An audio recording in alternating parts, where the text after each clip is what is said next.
Greetings, it is I, Tantus Naravan Dracovin, Lord and Emperor of Dracovin Empire, and welcome. It is time to continue my discussion on the campaign settings of Dungeons & Dragons, traditionally started in AD&D, Advanced Dungeons & Dragons. I, of course, have started with Spelljammer, Dungeons & Dragons Adventures in Space.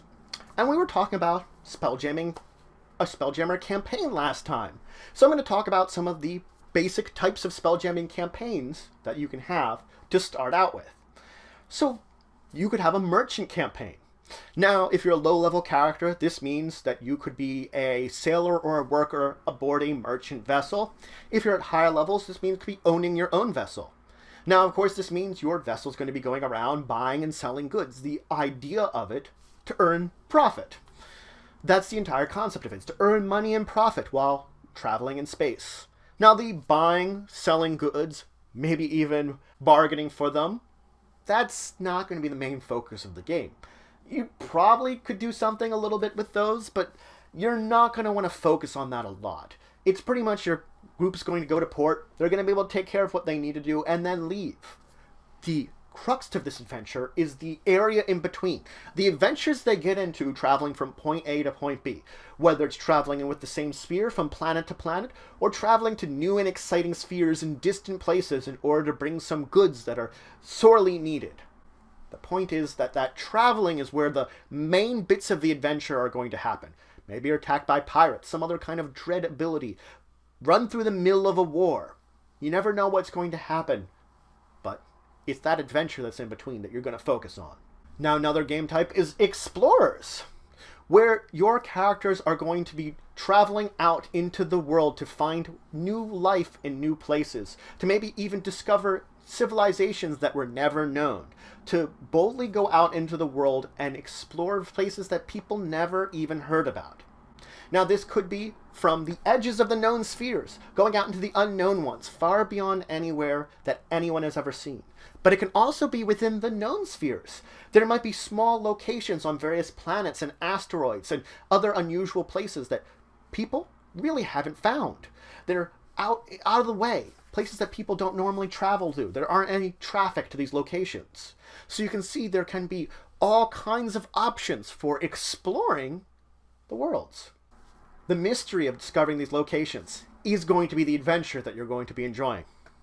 Now, a resistance campaign is based around the fact that there's some kind of organization, most of the time tyrannical, that has control over a sphere. Granted, the exact nature of said group can be entirely up to you, but your players are going to be part of a resistance opposing them. So you could have the normal traditional dynamic of there being sort of oppressors, and you're resisting them and you're more on the good side, but you don't have to have one particular side lawful, one particular side chaotic, one particular side good or evil. You could put it any way you want. The point is that there is something going on with this group that your players and a large group of people dislike, causing them to form a kind of resistance to oppose them. So traditionally, good groups, it's much less likely that you're going to have a resistance against them. But it could happen. You could have a lawful evil resistance going against a lawful good group that perhaps is doing something very push forth of that lawful good kind of tenets. It could be an option. But then your players are going to be members of the resistance. Now, this could be in a single sphere. It could be multiple spheres that they travel. And traditionally, though, they're not going to be the only members of the resistance. If they're very powerful, then yeah, they might be able to lead the resistance pretty much all on their own. But most of the time, they're not going to have that power level and need others. And most of the adventure, the crux of it, is going to be resistance-based activities. Things that they're doing for the resistance. Now, mercenary campaigns are good if you're having very tactical or military mind characters. There's basically two ways you can look at this. You could either have your players be part of this crack elite team that goes on missions. Now, the missions could be anything from rescuing a child to recovering something to eliminating a certain group. The all idea is that they're getting paid in order to do these missions. And the exact details of what they're willing to do for the money is going to be entirely up to you how you determine it. How your players determine it, too. The other side is, of course, they could be mercenaries involved in a war, in a conflict, that there's some kind of conflict that they're getting into, that they're getting paid to join one particular side and fight for them. Whether this means they're getting paid by the actual side directly, or they're part of a mercenary company, would be entirely up to the way that you build the game, and perhaps your players too.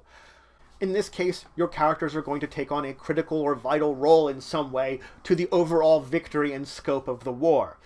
Whatever they do, it will have an overall effect on it, even though they're not technically winning it themselves. They're providing a support for the war. Now, there could be a pirate campaign.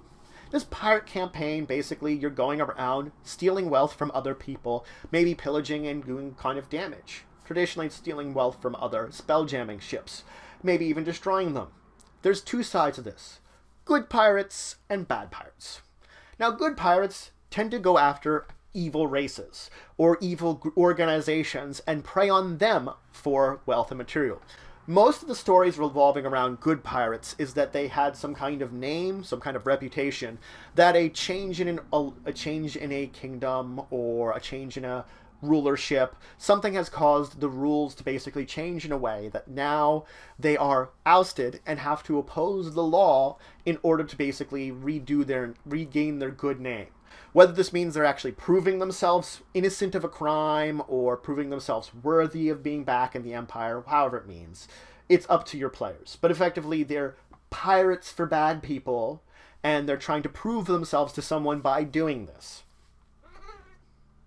Another side is evil pirates. You go after everyone. Most likely you're going to kill everybody you find, take the treasure, go on various adventures, be opposed at all sides by enemies. Both good authorities, the authorities themselves, and evil other sides will probably be opposed to you. These campaigns either tend to be short or filled with enough danger that your players are going to be dying a lot. These are very difficult campaigns to actually have go on for long periods of time because, people die on this one a lot. Now, the law is an interesting one, as your characters are basically becoming a force for law and order within a sphere. The point is to remove all the dangers to the general population by basically enforcing whatever rules you have within the lawless areas of space. This can be a combination, of course, diplomacy and negotiating with various groups and organizations that might cause disorder, and of course action and fighting lawbreakers. So it's going to be getting rid of those lawbreakers, fighting against them, and then organizing safety and easy travel within the sphere that they're in. Now, a spelljamming campaign follows much of the same rules as any other campaign. There are a few unique changes, but most of the time they're the same. You're going to have ability scores just the same as every other character. It's just the importance of those ability scores vary. For strength is useful to a couple of skills out in space, but the fact is, most of the time you're going to have ship-to-ship combat, where strength doesn't help you whatsoever. Granted, there could be times where it could happen, one-to-one combat, if the ships get close enough to dock to each other, but if the ships are just firing at each other, strength's not useful. Dexterity, on the other hand, is very useful. There are a lot of skills which are particularly useful out in space where dexterity helps a lot. Also, the sheer fact is, because it's mostly ranged combat that's occurring, dexterity helps a lot. You're going to be firing things at other ships. Also adds to AC and some saves, so that actually occur that you're going to need to roll a lot within space. So, dexterity is one of the more vital ones to have. Constitution, not so much. Granted, it does give you extra hit points, which can always be good, but the fact is, most of the time you're not going to have to worry about those extra hit points unless in ranged combats you might not necessarily be the target. There's plenty of other people on the ship. And there are some other uses for it that make it not vital, but not one that you can ignore. It does give you some resistance to phlogiston stasis, if you're using stasis travel between there, and if you have a lack of food or water, it can definitely help also. Now, intelligence actually does help a lot too. There are a bunch of skills which relate to intelligence when it comes to spelljamming, especially spelljamming proficiency is based around intelligence. Now, it doesn't directly affect how good you are when it comes to using your spellcasting, since you could use really any spellcasting class. It does help in the portions of it that make it easier for you to get better experience with the helm. Now, wisdom, on the other hand, really is the purview of priests and other divine casters. It has a similar boosting ability, of course, similar to intelligence when it comes to using the helm, but doesn't have that same bonus, doesn't have the same connection to the proficiency. But it does, of course, also add to spellcasting, because spellcasting, yes, it's again another important thing that you don't have to worry about in space. Cleric, divine spells and priest spells tend to be very helpful in space. Charisma, of course, helps you relate to other people. It helps you get along diplomatically or otherwise, so it does have a very good important, because when you're going to be talking to people, charisma is going to be very, very good, big on there. There are plenty of times you might have to do negotiations when it refers to space. Now, that's it for today. I talked first about the different types of campaigns you can have in space. The merchants campaign, where you're a group of merchants trading for money. The exploring campaign, where you go out and explore strange new worlds and places. The resistance campaign, where there's a spacefaring organization that does some kind of oppression or some kind of bad law that you want to resist against. The mercenary campaign, where you're a group of elite soldiers that are either doing small jobs for some cash or even joining in part of a war. The pirate campaign, where you could either be good pirates trying to earn a good reputation by doing the right thing but still going against the law, or bad pirates, where you're just trying to get a quick buck.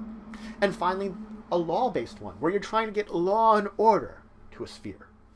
From there, I moved into talking about your spelljamming character a little bit, how to adapt a ground-based character to it, just adapt the basic rules of Dungeons & Dragons. Because the rules are pretty much the same, with only a few small exceptions. The rules are exactly the same. I talked about the ability scores your characters might have and how they pertain to being in space. Not your class. Each of the classes needs ability scores for different reasons. But as a spelljammer, you're going to need these ability scores for their own reasons. In the next episode, I'm going to finish talking about characters and space. Basically relating your spelljamming characters to space. But if you have any questions, comments, anything you would say, anything you think I left out, please leave in the comments below. Please like, share, and subscribe to the channel, Empire, the work I do. If you want to show some extra support, you go check out my Patreon, link description below. But regardless, until the next time, I bid you farewell.